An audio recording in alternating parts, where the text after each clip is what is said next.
So this was like immediately one part of the reaction that like, oh, again, another agreement that gives us no real guarantees, that's very weak in rhetoric, and uses words like shall and not oblige, and uses words like it's U.S. policy and not obligation. This is the Lawfare podcast. I'm Benjamin Wittes with Scott R. Anderson, Eric Ciaramella, and Anastasiia Lapatina. Ukraine did stop the Russian offensive in its tracks, but the Russian offensive always had more limited objectives, which was to kind of scare the population of Kharkiv, force people to leave, and then force the Ukrainian general staff to make tough decisions about the allocation of personnel along the front. Today, we're talking Ukraine Peace Summit, the security agreement between the United States and Ukraine, and so much more.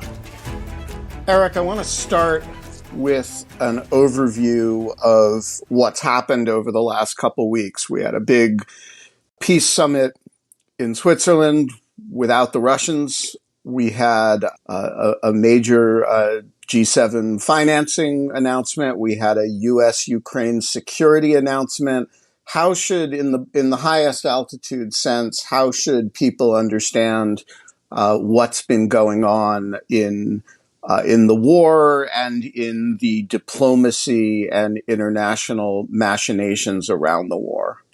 Yeah, so I would say, the last few weeks have seen some pretty big announcements in terms of Western support for Ukraine. And that comes after many months of pretty gloomy perspectives, particularly before Congress voted in April to approve the $61 billion supplemental aid package, when at the time Ukrainian front lines were under significant pressure. Throughout March and early April, Russia had also launched a series of devastating attacks against the Ukrainian energy grid. And so on the eve of Congress's vote, things were looking pretty dire. It took several weeks for, U.S. aid to start reaching the front lines. But really after the first few days in early May, when Russia launched a sort of mini offensive around Kharkiv, Ukraine's second largest city, which I think shocked a lot of people, Ukraine was able to stabilize the situation pretty quickly. And that stabilization, again, coincided with the arrival of new U.S. equipment and ammunition, and also important political decisions in Kyiv on mobilization of further personnel, which military analysts and officials in Washington and allied capitals had been sort of telegraphing for a while that, Ukraine would need to make these decisions in order to start, building up a force that could allow for rotations and, a sort of more sustainable, force over the long term. So the arrival of U.S. aid and the decisions on mobilization contributed to an overall stabilization of the front in sort of mid to late May. And that sort of built momentum towards these really key international events that you mentioned, Ben, where we went into the G7 summit with things looking a little bit better for Ukraine. And the G7 managed to produce, a few major decisions, which I know we'll talk about in some detail, including the $50 billion, loan agreement. And then the United States and Japan as well signed these 10-year security agreements with Ukraine, adding to more than a dozen other ones that have been signed over the past 6 months with most European allies and Canada as well. So, these two decisions sort of continue to knit together a little bit more of a longer term strategic approach to the idea that, there's no real shortcut to ending this war now. The theory of kind of a quick Ukrainian battlefield victory that would break the Russian front and, send Russian forces fleeing and Putin to the negotiating table, that was dispelled last year after the Ukrainian counteroffensive. And then these other theories of quick kind of war termination, like, Senator J.D. Vance's view about, Ukraine just needs to come to the table and negotiate a deal and then the war will be over. I think it's become pretty clear with Putin's repeated kind of maximalist demands that there's no negotiation to be had. So if there's no quick battlefield victory and there's no quick and easy negotiation, then the only choice you have is to really start investing in a longer term strategy. And I think that's what the main message from the G7 summit and the US Ukraine security agreement is. On the peace summit, what I would say is that it's a good first step. It's good that it happened. There was pretty strong attendance from, a lot of countries. The communique itself probably didn't get the sign-on that I think the Ukrainians had hoped for, although I'd be really interested in Nastia's view on the perceptions in Kyiv. Again, I think it's a building block. I think it sets a framework and a venue to continue having these discussions at expert levels and maybe build towards a second summit at some point when Ukraine is in a bit of a stronger position on the battlefield to bring the Russians into the negotiation, where the Ukrainians are in a position of strength. So all in all, I would say that, the narrative as compared to March and early April, when it was pretty negative, has started to turn in a bit more of a positive direction, but there's still a lot of work that needs to be done. Yeah. So Nastia, what is the view of these events at the highest level of altitude from Ukraine? Is it as sort of upbeat as Eric's? Ukrainians are famously not upbeat. Is it as upbeat as the Italian American? Well, it depends who you ask. I think if you ask Zelensky, then he's thrilled. He talks about both of these events, the security agreement and the summit, as pretty much utter successes. And then, of course, there is a part of the society that tends to kind of view all of these diplomatic things as just talk and things that don't matter. And, I think the truth is somewhere in the middle. I guess starting from the peace summit, Eric was right to say that it's good that it happened. And I think that sums up the general overview and like the general opinion of the policymakers and just intellectuals here in Kyiv. I think pretty much all of them agree that this was a huge diplomatic task on the side of Ukraine. I mean, the summit took like months, I think nearly a year to organize amid a war, which is pretty impressive. And there were also a lot of hurdles along the way, right? So again, as Eric mentioned, Ukraine is not necessarily in the best negotiating position right now. And also in the months leading up to the summit and in the weeks, especially, China started to really kind of trying to sabotage it. Well, they said they're not going to show up, which in itself is pretty bad because Ukraine really wanted and needed China there. Russia, of course, wasn't invited, which played a role, I think, with some of the non-Western states who really believe that Russia is essential to any of these negotiations. So in the last few weeks before the scheduled date, Zelensky was like traveling all over the world, trying to encourage all of these states, like Argentina, for example, to come to the summit. So it was a lot of work. I think some analysts even say that this was the single biggest diplomatic event in the history of independent Ukraine, right? Because Zelensky says that there were 101 attendees, which I think is wrong because there were something like 92 states. I might be wrong, but the Zelensky's administration counts organizations and like European attendees, for example, as like separate kind of entities, even though it was like one European delegation. So they're trying to like get to this pretty 100 attendees number, right? So it's really good that it happened. It was a lot of work, and everyone is grateful to Ukraine's diplomats for that. There were a lot of entities from the so-called global south, although the term is imperfect. There were Chile, Argentina, Ecuador, Dominican Republic, and much of others, which was good. Some of them didn't sign the final communique, though, which also some analysts pointed out that, like, okay, we got these states to come, we got to talk to them about our vision of peace, but did we really persuade them? That's a question. Then some other people say that, like, well, okay, they didn't sign anything, but they were still there. And considering that Russia and China were really trying to pressure their friends on the global stage to not show up and to sabotage this as much as they could, the fact that, for example, Armenia showed up says a lot in itself. And, we should be grateful for the fact that these countries showed up. So there's somewhat of a debate about just how big of a success this was. But I think everyone agrees that it was a pretty big deal. And what was the sort of strategic objective of holding a peace summit, right? So it doesn't, Russia's not there, so it's not actually peace negotiations. It's not actually about ending the war, yes. Right. So what is, you get 100 countries together. First of all, what did the final communique say? But secondly, what was the Ukrainian objective in holding this? I'll actually start with the second point that you asked. It kind of leads to the first one. So kind of in the very beginning of the war, back in the fall of 2022, Zelensky announced his kind of vision of how to end this war, Ukraine's peace formula, as they dubbed it. And that was really important because after Russia's full-scale invasion of Ukraine, all of these various countries started suggesting their own version of how to end it. And none of these proposals really aligned with what Ukraine wanted and with Ukraine's interests. But Ukraine didn't offer any alternatives. And until it did at the G20 summit back in the fall of 2022. Basically, there are 10 points. And then Ukraine started holding all of these different gatherings to discuss and to get as many states on board with this plan as possible, even though the plan is very maximalist and it's kind of like the most Ukraine could ask for, right? And nobody really thinks that this is exactly what Russia would ever agree to.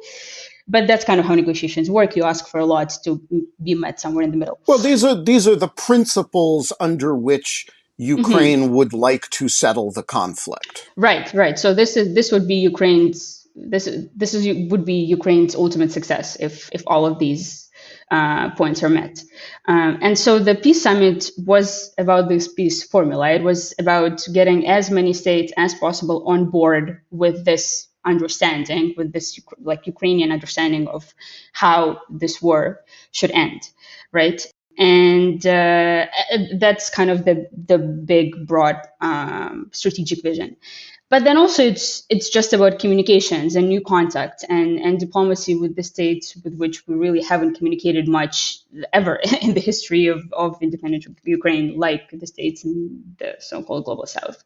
So I think that's why it was organized, and it's reflected in the final communique, because the final communique addresses three kind of actually non-obvious topics. I'd say one is on basically nuclear energy and nuclear security, which is, of course, in the relation to the Zaporizhzhia nuclear power plant that's occupied by Russia right now. The second point is about food security. And the third point is about POWs, prisoners of war, as well as people who were deported and kids that were kidnapped by Russia. And those 3 points are a part of that 10-point Ukraine peace vision philosophy, whatever they call it. So basically, Ukraine couldn't get 100 states on board with its entire super maximalist plan. So it kind of narrowed it down to the three most kind of basic, like, let's get food to Africa kind of points, and let's not repeat Chernobyl kind of points. And yeah, so that's what happened. The final communique has these 3 points of agreement that any use of nuclear energy must be safe, and that global security depends on the uninterrupted manufacturing and supply of food products. And, Ukraine should be able to export its agricultural products, and that all prisoners of war must be exchanged and returned home. So kind of like a big swap of all prisoners in Russia to all prisoners in Ukraine. So 84 states and organizations signed off on that at the end of the summit. I think 2 countries since then said that they're removing their signature. I think it was Iraq and Jordan. And then also some organizations and states added on their signatures, even though they weren't present at the summit, because Ukraine did it in a way that, like, this communique is open for anybody to sign if they wish, even if they weren't present at the event. So, yeah, that's pretty much it.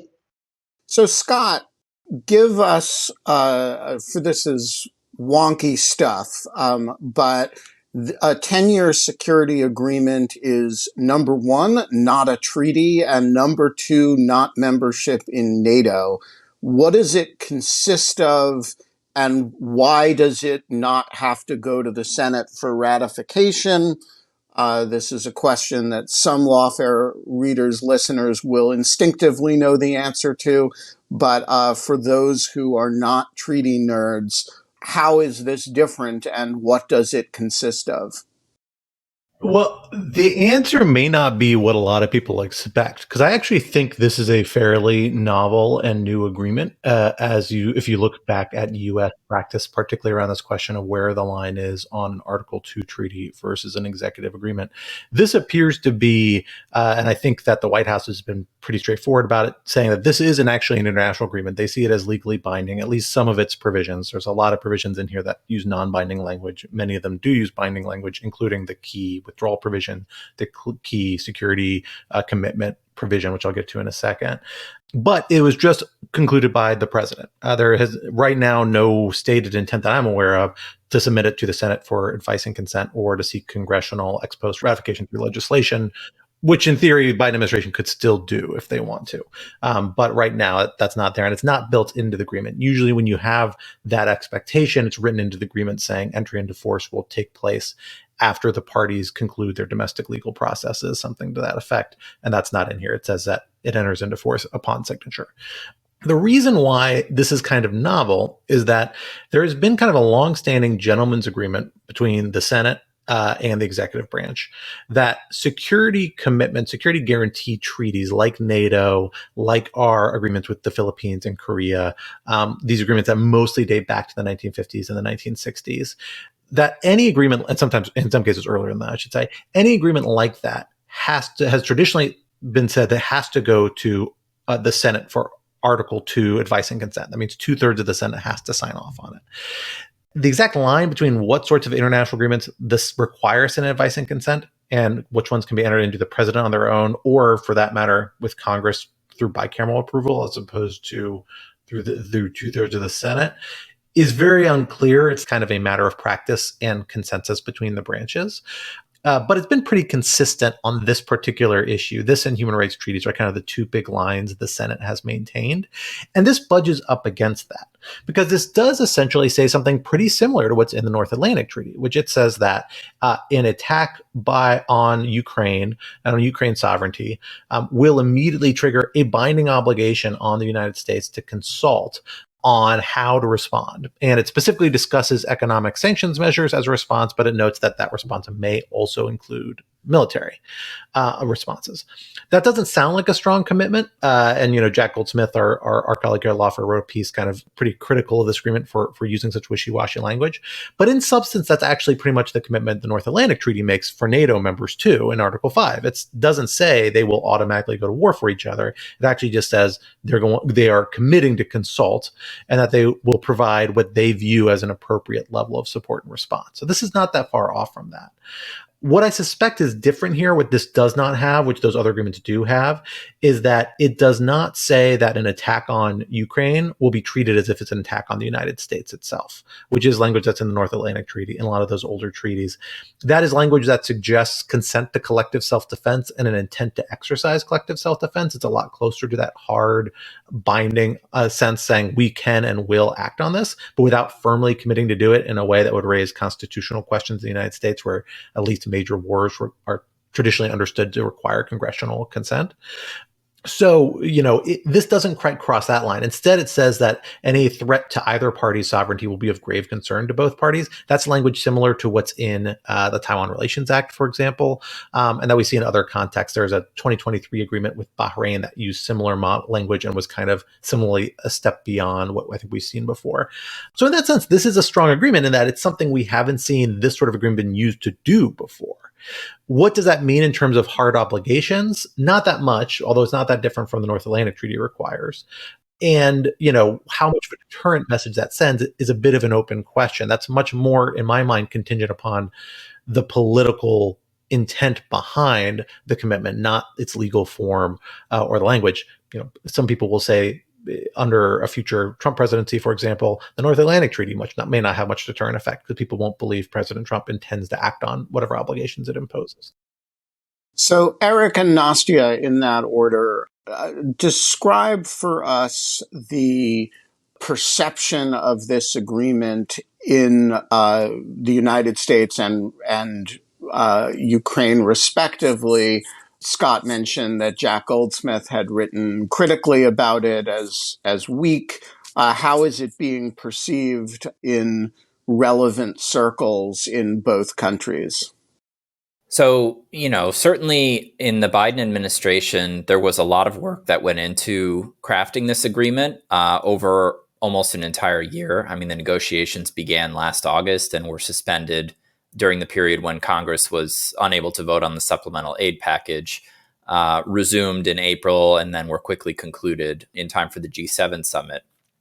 And, within our interagency system, I think there was a lot of serious effort put into crafting commitments that were geared towards a kind of credible long-term strategy to build up the Ukrainian armed forces. There's this operative phrase, credible defense and deterrence capabilities, which, again, the administration is kind of using as the organizing principle for long-term support.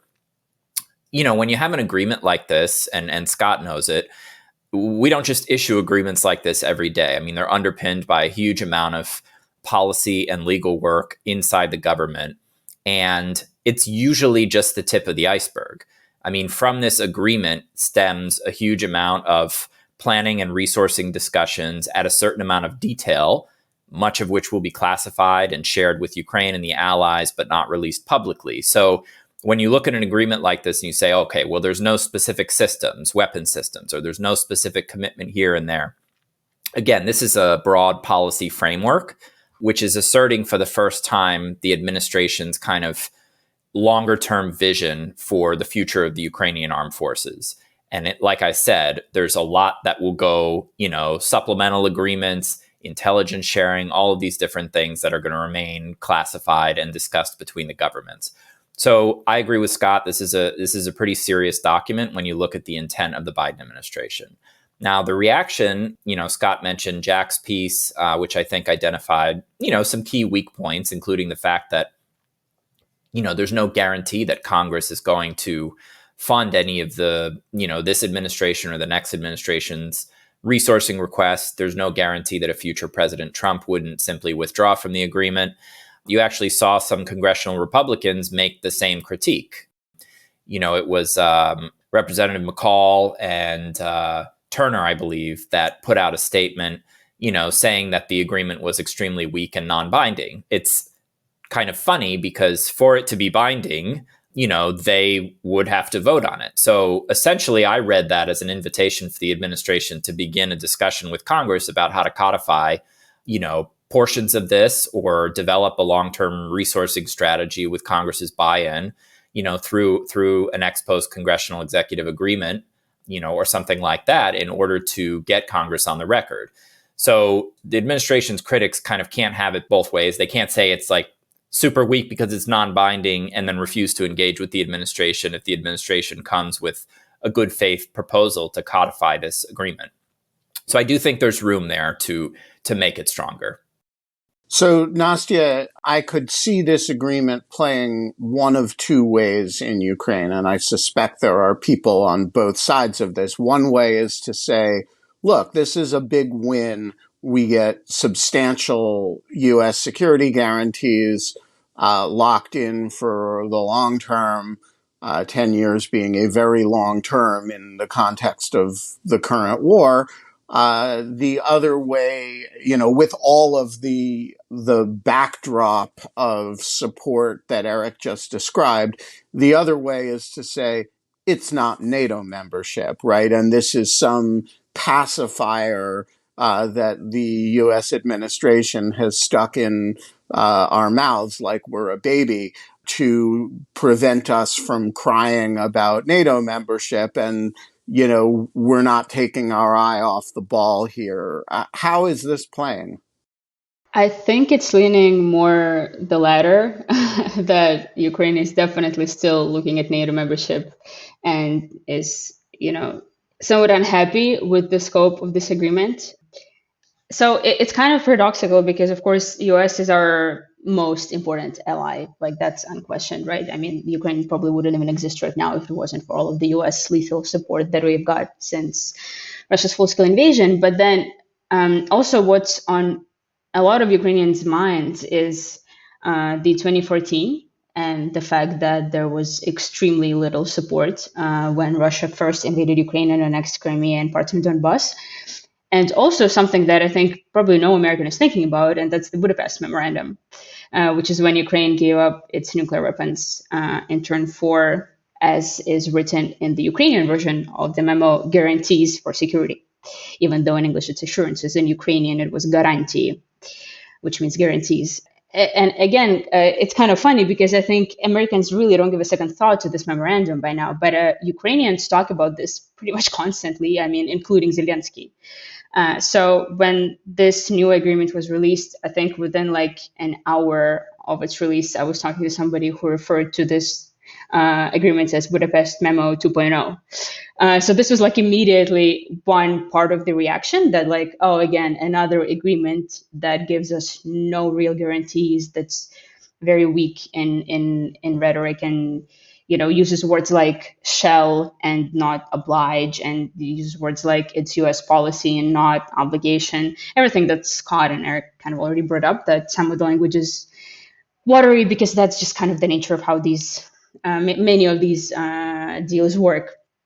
But of course, again, if you ask those who worked on this deal, they're going to say it's an amazing success. So, Zelensky, people in his administration, diplomats who worked on it, they're going to say it's a big success. And people highlight some important points, I think. One, for example, is that it says that the commitments outlined in the deal, and the deal itself is intended to support Ukraine's efforts to win today's war, which I saw many people refer to as like very strong wording, that it's not just an end to hostilities and some sort of peace, whatever that might mean, but actually Ukraine winning the war. Yeah. So, but just to clarify this point, there was a lot of anger in Ukraine when Biden used to say, we're in it as long as it takes, Right. but didn't use the word win, right? Mm-hmm. And there was Yes. a lot of criticism of this language that sounded very strong and committed from an American perspective, Mm-hmm. from a Ukrainian perspective, lacked this, Precision. really important syllable. Mm-hmm. And so I think it's interesting to me. That's a phrase that would not stand out to an American reader, but it is interesting that that's resonating to Ukrainians. Right, because for us, it's not just about ending the war, it's the terms on which we end it. And that goes right back to our previous discussion about the peace summit and why it was needed. It was to present to the world the terms on which we want to end the war. So and this ties very neatly into that. Of course, I think the biggest fear is that if Trump wins, which a lot of people in Ukraine, I think, are scared of that, and it's something that gets talked about a lot right now, is that he's just going to pull out of the deal and reverse the course. And people constantly talk about how Trump said that he's going to end this war within days, and Ukrainians really see this as like kind of selling out Ukraine to Putin, or saying that we need to give up some of our territories that Russia already occupied. So there is that risk. But then again, as Eric already mentioned, I mean, this deal is of course not like a piece of paper that's going to fix everything that's outlined there, right? There is going to be like dozens, if not hundreds, of additional agreements that stem out of that. And as far as I understand, I think it's been specified in the deal that even if Trump pulls out of the deal, all of those other agreements remain in place. I mean, he's gonna need to go and like cancel every single one of them, which I'm not even sure if that's possible once that starts its work, right? So there's definitely a lot of fear and a lot of mistrust, and like a lot of like, let's not repeat history. Let's have something that actually guarantees something that's more than a consultation kind of thing. But then, and again, it can also go both ways, because the agreement talks about NATO a lot, actually. It talks a lot about Ukraine being on the path to NATO. And Zelensky said that this deal was like the first kind of, not the first, but like one of the main steps of Ukraine towards NATO that solidifies this path. And in the deal, it says that Ukraine, is going to work on bringing its military to NATO standards, et cetera, et cetera. So again, I mean, it's good that this deal was signed, just like the summit. It's good that it happened. It's good that we signed this, but could Could it be stronger, and could Ukrainians be happier? Of course. Of course. All right, so Scott, we happen to have here in Scott Anderson one of the world's experts in withdrawing from international agreements, which is, I have to say, a super specialized point of expertise, but you don't listen but to a relevant Lawfare. One these days. Yeah, but you don't listen to Lawfare content for the generalism. All right, Scott, Trump is elected. He comes into office.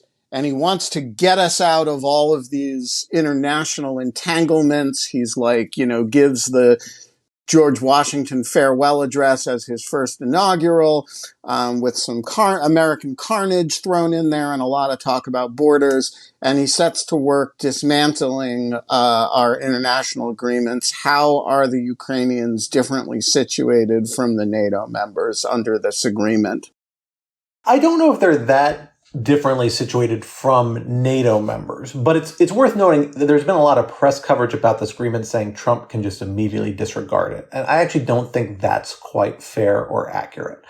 The agreement itself on its terms says either party can withdraw with 6 months advance notice, right? So those are the rules under which the treaty allows either party to leave.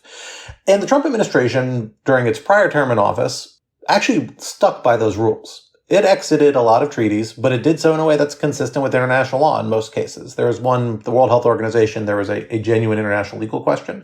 There are some domestic law questions that related to legislation Congress enacted that doesn't exist for this agreement. If this were approved by Congress, it would raise a whole another bucket of domestic law questions. Potentially, at least. But here, the Trump administration actually abided by that. So that suggests there is this 6 month sort of window. And as Nastia noted, it also says in there that lots of implementing agreements, and it's very clear this is a framework sort of arrangement under which lots of implementing agreements will be concluded on specific details. They have to be for it to have any meaningful impact. Those will continue in force on their own terms. What this all means is that it actually really does raise the political costs of exiting and disregarding them entirely, even though it is within the president's authority. The president has to take an announcement. He has to, in theory, stick by the agreement for 6 months. Now, it doesn't have that many hard commitments in it, so he could slow roll and simply stop cooperating with things to some extent. But there's a limit how far you can push that in regards to, while still sticking by at least the outer parameters of what the agreement requires. And importantly, once you get all these agreements and things happening at the operational and working level, it provides a lot of momentum that tends to continue among working level people in the bureaucracy, particularly with the military, and particularly on the security assistance front. Especially when you're talking about in security assistance front, this will involve contracts and funding, some of which go to private companies. In the United States, a lot of which goes to private companies and arms manufacturers that have a vested interest in this. So it generates a bunch of reliance interests and then sets up institutional barriers that make exit require some affirmative action and take on some political costs for a future Trump administration or any other administration that would want to exit this arrangement before its 10-year expiration. That's not means they can't. They can. They absolutely can, particularly after 6 months. But it means it is not cheap or easy for them to do so. And it sets up a lot of incentives in place to try and continue at least some level of cooperation. Probably substantially less than is what is there now, but some level of cooperation, at least until the administration decides to take on those big costs and nix the whole thing entirely. That is what the Biden administration was trying to do here. If they could have bound a future president to do more, I'm sure they would have. But this is about all you can really do with a sole executive agreement like this. But insofar as they are trying to bind a future administration's hands, they have, to some extent, limited, loose binds. But there is definitely some sticking power here, I think. All right, Eric, I want to go back to a comment that you made early on, that we are seeing the effects of the U.S. aid package in the stabilization of the lines. I had a conversation last night with the ranking member of the House Armed Services Committee, Adam Smith, and he said very bluntly that the intelligence he was seeing suggested what he described as a dramatic sort of stopping in their tracks of the Russian offensive as a result of the delivery of artillery shells. What do we know about the distribution of $60 billion in aid is a lot of weapons. It's being titrated in, of course. But what do we know about what's come in and how specifically can we trace effects to the passage and implementation of that aid package? Yeah, well, first of all, it's not actually 60 billion in weapons. There was a significant economic component to it. And I think the military aid was something on the order of 50 billion, of which a significant chunk of that was for long-term contracts for new production.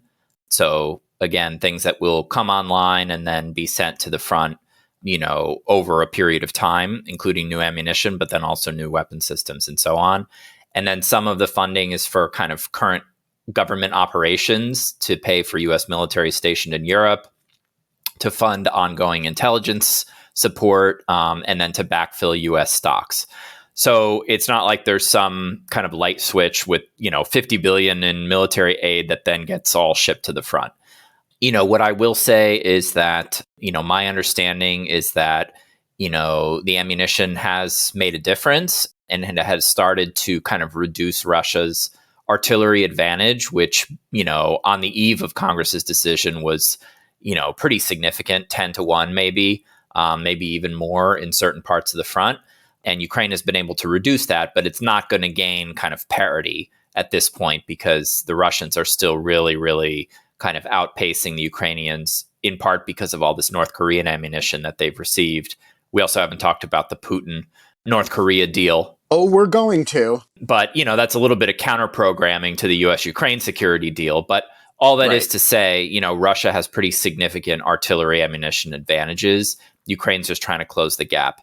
What the Russian offensive in Kharkiv did do is it kind of forced Ukraine to pull some of its units from Donetsk Oblast, which is Russia's main military line of effort. And that's their main objective over the course of, the remaining calendar year. And it forced the Ukrainians to put those units, around Kharkiv to defend there. And so, again, in that respect, Ukraine did stop the Russian offensive in its tracks, but the Russian offensive always had more limited objectives, which was to kind of scare the population of Kharkiv, force people to leave, and then force the Ukrainian general staff to make tough decisions about the allocation of personnel along the front. The other thing we haven't talked about is the policy decision by the Biden administration to lift the restrictions on the use of U.S. weapons against Russian territory, specifically around Kharkiv. Jake Sullivan did clarify that it's a restriction, or the restriction is lifted against any kind of Russian, staging or weapons on Russian territory that's being used to directly support an offensive into Ukrainian territory. So to me, that would mean kind of if the Russians were planning something against Sumy or Chernihiv, but it doesn't mean, Rostov and areas that are deeper behind, occupied territory. Again, to me, I'm not entirely sure why the administration is splitting hairs over these things, but it seems kind of a way to gradually boil the frog and kind of mitigate escalation risks. I think probably my prediction is that within the next few months, those restrictions will be lifted too, but we'll see where it goes. Or lifted in practice, if not in words. Exactly. And so, that decision, though, I think it would have been helpful for the Ukrainians to have had that decision as soon as the Russian offensive against Kharkiv started. It was like too late, but it's, better now that they have that restriction lifted. And I think it will be a deterrent for the Russians going forward. I think that sums up a lot of what the US and Ukraine negotiations over these things kind of are. It's like, it would have better if we've had all of these things years ago, but I guess it's good that we have them now at least.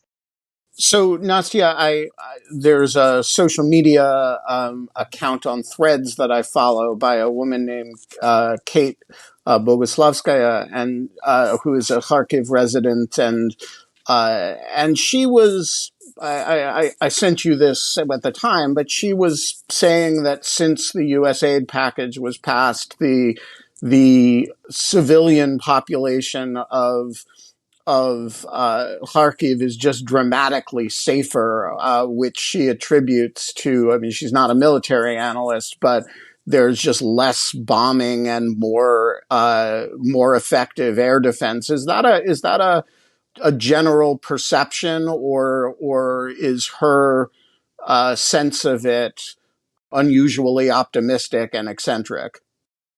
I mean, it's definitely true that the situation around Kharkiv, as Eric already said, stabilized. That it's definitely not as hot as it's been a month ago when, like, pretty much every day there were these vicious attacks against civilian infrastructure in Kharkiv, and it was just terrible to see. And of course, the offensive in Vovchansk area. So yeah, I mean, it's definitely calmer now. I'm just not sure how well we can trace why that's actually happening, and whether it's a factor of Russia kind of being bogged down because of its own mistakes and its own lack of resources, or if it's because of U.S. aid specifically.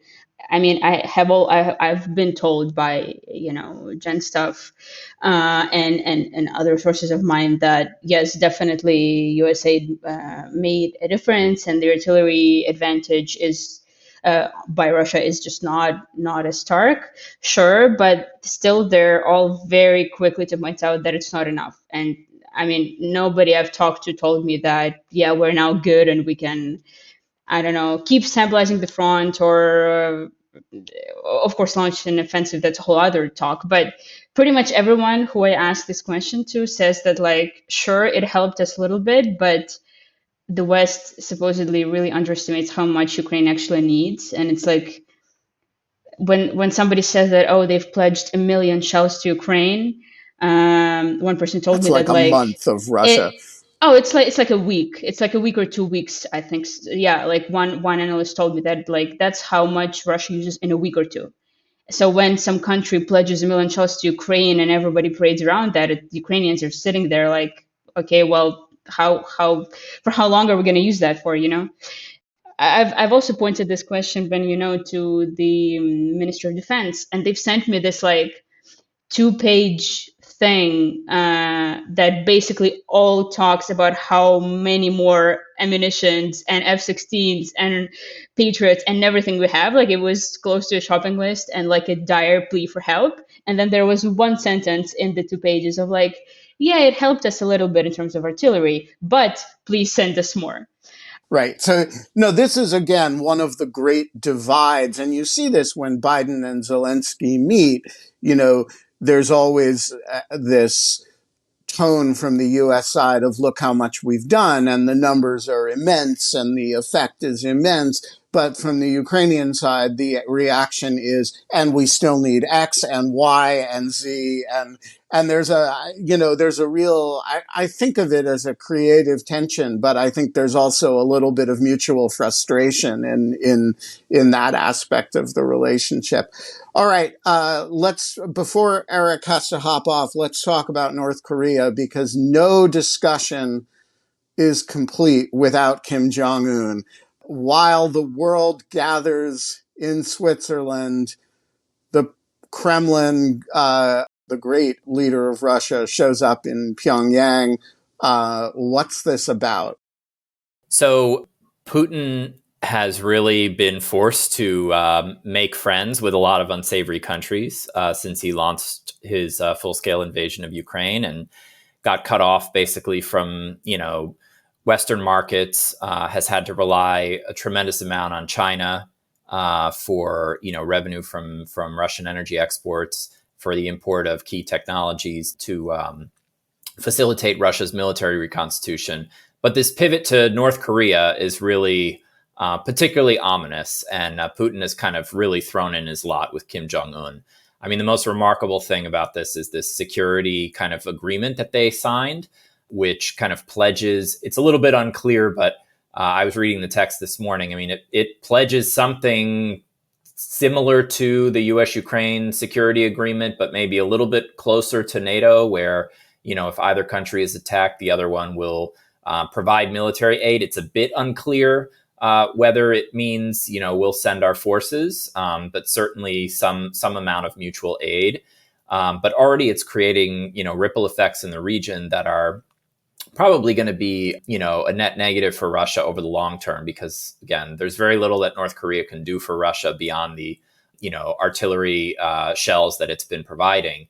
But already you've seen the South Koreans come out this morning and say, well, we are going to reconsider our policy on not supplying weapons directly to Ukraine. And of course, South Korea is a military industrial powerhouse in terms of armored vehicles. Yeah, they can produce a lot of shells. And I mean, the shells, I think there's substantial reporting suggesting that the South Koreans have been supplying some amount of shells to the Ukrainians through kind of third-party arrangements and whatnot. But if South Korea kind of goes in fully, I mean, they've signed these huge deals over the past several years with countries like Poland to produce new tanks and whatnot. So they really can substantially bolster Ukraine's war effort if what Russia and North Korea have done sort of prompts them to do a full pivot. It'll also bring the South Koreans and Japanese closer, which is something that, the Chinese are going to be looking at warily. It's a bit unclear to me whether Putin got Xi Jinping's sort of assent or acquiescence in advance to sign this deal with North Korea, because the Chinese in the past have been a little bit wary of Russian-North Korean dealings. So, we'll see. Again, I think it's just a huge symbol of kind of how far the Russians have fallen in their sort of image of themselves and their self-imposed isolation from the West, in having to rely on countries, rogue regimes like North Korea, like Iran for drones and so on. But I wouldn't go so far as to take some of the official talking points from, say the Biden administration that says, it shows Putin's desperation.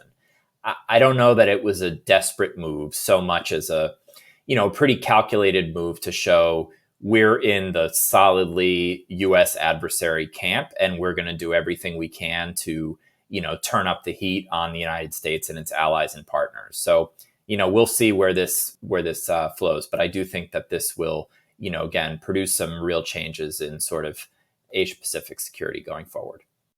All right. So, Scott, speaking of super wonky international agreement issues, there is, and I'm afraid of losing all our listeners with this question, a novel financing mechanism to support the Ukraine non-military and military budgets as part of the G7 meeting. It's hugely important. Everyone, please don't go. Yeah. It's a big deal. Explain to us why anybody's eyes shouldn't glaze over and why we should actually pay attention to this.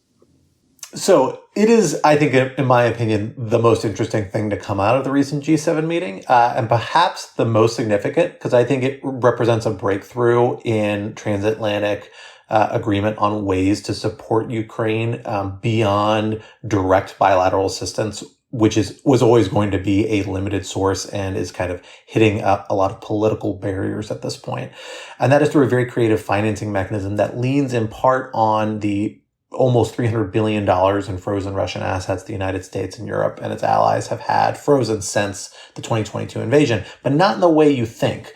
Not as seizing it, as a lot of people have been advocating, as Congress actually authorized earlier this year, although only in regards to the $5 billion or so within U.S. control, very limited amount. But instead as using it in a very clever financing structure.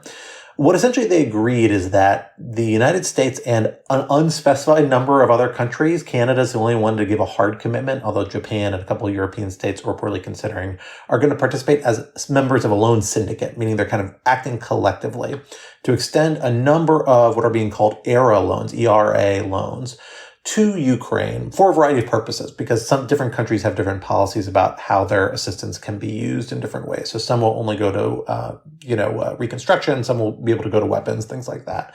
But a number of these loans are going to come forward, totaling $50 billion at least, but most likely around $50 billion. That is the amount the United States has been willing to say it will back at a maximum that it says Congress has already authorized. And although it is hoping other countries will join in to be able to limit its full unilateral commitment in that regard. And that all of these are going to be loans that are being secured by what Treasury Secretary Yellen described as windfall profits. And this is the most interesting part of this and a detail of the economic sanctions a lot of people aren't aware of, which is that About $200 billion, about 2/3 of Russia's frozen assets, are actually held by one financial institution. That's Euroclear. It is a securities clearinghouse based in Belgium that plays a very central role in global financial community. Euroclear operates under really, really interesting financial terms, very different than most conventional financial institutions, because it is essentially, like I said, a clearinghouse. It kind of holds assets for a short term, then moves them between different parties. And so it tries really hard not to have any assets on its books. I was actually at an event on a panel with the CEO of Euroclear a couple months ago, and she laid out this interesting contractual arrangement that I had not been aware of, which she said basically is that, yeah, because we don't want to be stuck holding a bunch of these assets in the long term, we basically set up an arrangement that incentivizes states to move them quickly. So we have fixed terms in which we hold assets as securities and we move them between different parties. And if they overstay their welcome, they get converted into cash on our books. And we can then take that cash and invest it however we like, and we keep the profits. So when the United States and Europe, and particularly Belgium, froze Russian assets in 2022, Euroclear suddenly had $200 billion to play with once all those Russian assets that were in its custody got converted to cash pursuant to its existing contractual arrangements. So it has been earning windfall profits, to borrow Yellen's term, on the order of somewhere between $2.5 to $3.5 or $4 billion a year for the last 2 years, and is expected to do so for the foreseeable future. Contingent a bit on global interest rates. Those have been high the last few years, maybe slightly lower than what we've seen the past few years moving forward, but a substantial order. So about 2 months ago, the European Union agreed we're going to tax this funds. Euroclear is a Belgian company subject to taxation by Belgium and Europe. We're going to tax them like any other financial institution, and we're going to take the taxed funds, the vast majority of these windfall profits, which Euroclear agreed to this on principle as well, and we're going to send that to Ukraine as kind of biannual payments of a couple $2 billion a year. Problem with that is that Ukraine needs money now, not in a trickle over the next 10 years. So what the G7 has agreed is that we're going to take all of this stream of assets and we're going to front load it so that the United States and the other lenders are going to provide $50 billion up front, and that loan is going to be repaid over the period of that loan, whether it's 10, 20, 30 years. I'm guessing it's probably along the 25 to 30 year line, by this stream of profits from these frozen Russian assets. It's a very clever way to bridge the concerns Europeans have with seizing Russian assets with a desire to get Ukraine funding in the immediate term. Because the ultimate security behind this is that flow of assets. But then you have to ask, well, what happens if in the next 25 years, those assets end up unfrozen, which is entirely possible because of policy or political changes in the participating countries, because of a variety of terms and conditions. One possibility is that a peace agreement is worked out between Ukraine and Russia, and G7 decides to unfreeze these assets. But they have already done a hard commitment to say we're never going to unfreeze these assets until Russia pays Ukraine reparations. So in that case, what has been alluded to, although I haven't seen the exact terms on this yet, no one has, and they might not be put on paper yet, is that there will be an arrangement in place that Ukraine will assign some of its interest in reparations payments to the lenders, and that the balance of the loan will be repaid from any reparations payments that come in. Then you have to ask yourself, well, what if something happens and this money is unfrozen or goes away without there being any sort of peace deal or reparations payments? And that's where seizure comes back in. The UK and a number of other countries are supposedly preparing themselves to act as kind of the guarantors of this loan in those extreme contingencies. And I suspect, we don't know this yet because I haven't heard this said, but I suspect a big part of that picture is them evaluating whether they can seize assets in their custody to balance out that $50 billion and make good on countries that aren't able to eat that cost themselves. That has been a bitter pill to swallow for a lot of European governments now, but 5, 10, 15, 20 years down the line, it's much more likely we will have some sort of international legal process that has produced judgments and claims and really allows us to say we don't just widely all agree that Russia owes Ukraine substantial sums. We don't know exactly what because we haven't adjudicated it, done all our usual legal process. We will have time to do that now. And once you get those judgments in place, it gets a lot easier for countries to swallow in being able to actually potentially take those assets and enforce these judgments against them. There's also, this has the effect of converting what currently is would be a third-party seizure on Ukraine's behalf if countries were to seize Russia's assets to a bilateral seizure, essentially, because, again, these interests are being assigned to the countries themselves and their financial institutions, and they can enforce it kind of as an offset, which is a much more kind of accepted accounting practice and financial practice that doesn't doesn't always raise the same sovereign immunity and other legal concerns. It's not clear to me that it shouldn't, but in practice it doesn't between states. And it just is a little bit of an easier step for a lot of European governments potentially to take that they can't take now, but will be able to take down the road. So long and short of it is that this really clever financing arrangement has basically bridged this difference in time preferences between European governments and Ukraine and the United States and other countries wanting to line up on Ukraine's schedule where they can advance a lot of these assets without having to deal with the hard questions of seizure till far down the road where hopefully they won't be as hard questions. And that's a model, while there's probably a limited degree to which you can continue to rely upon the stream of assets coming from Euroclear, you don't have to rely on that. I mean, you could do the same model just on the frozen Russian assets themselves. Right. It might involve a discount to account for the risk and the fact that you're not going to getting these periodic payments. Maybe Ukraine will have to take like 2-to-1 on the dollar, but that still gives a potential huge stream of revenue they can get. And that maybe states will be able to forgive that different stuff down the road. So I think it's a good model that has a lot of potential down the road if they can work out the details, which is what the states are still working on doing now. All right. We are going to close. But before we do, Nastya, I got to ask you about this. The New York Times ran a dark, ominous story the other day about the end of press freedom in Ukraine and about how there was all kinds of self-censorship. There's spying on journalists through keyholes. There's a sort of syndicate of media organizations that are all acting on one to spread the government's message. And what's going on? Are you about to get a knock on the door from the SBU carting you away for doing the Lawfare podcast? Not for doing the Lawfare podcast, no. But okay, so NYT does have, in Ukraine at least, a reputation of just getting the context wrong and over-exaggerating some things, and claiming Ukraine has a far-right problem or claiming Ukraine has this or that problem when actually it's a minuscule kind of thing.